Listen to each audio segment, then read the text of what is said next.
Assalamualaikum warahmatullahi wabarakatuh. Hai semuanya, selamat datang kembali di channel Ataya. Di video sebelumnya kita sudah membahas mengenai modul piutang dan utang. Dan kali ini kita akan membahas topik yang tak kalah penting, yaitu beban dan pendapatan lainnya yang ada di ODU. Ini merupakan aspek krusial dalam pengelolaan keuangan bisnis. Jadi, pastikan kalian subscribe dan aktifkan lonceng notifikasinya agar tidak ketinggalan video-video menarik selanjutnya. Yuk, langsung aja kita mulai. Nah, sebelumnya aku mau ngejelasin dulu nih apa sih itu beban dan pendapatan lainnya. Beban itu adalah pengeluaran yang harus ditanggung oleh perusahaan untuk menjalankan kegiatan operasionalnya, termasuk biaya gaji, sewa, dan biaya lainnya.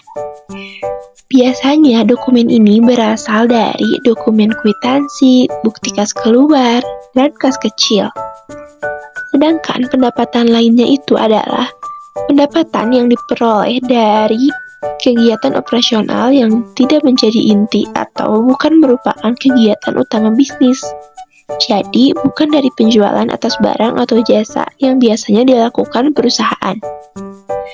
Pendapatan ini itu bisa berasal dari berbagai sumber, seperti pendapatan sewa, pendapatan bunga, keuntungan dari penjualan aset, dan lain-lain.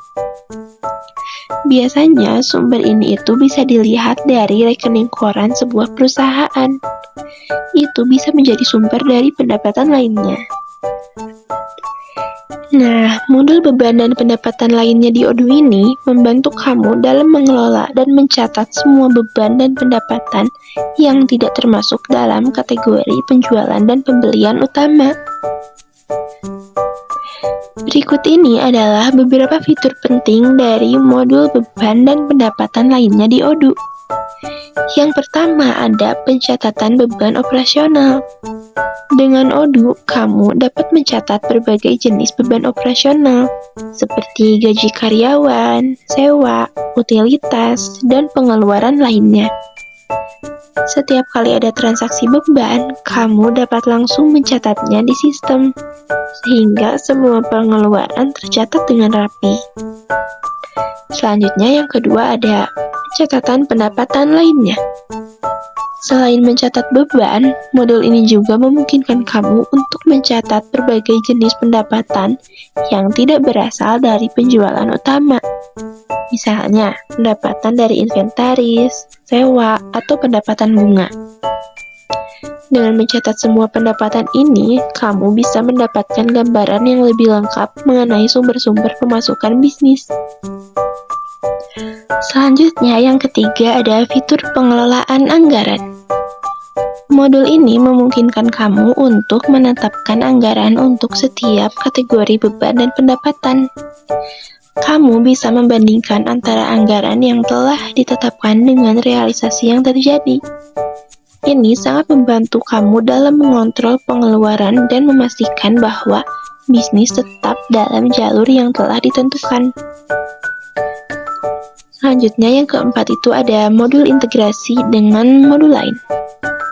Seperti modul ODU lainnya, modul beban dan pendapatan lainnya juga terintegrasi dengan modul-modul lain seperti akuntansi dan laporan keuangan.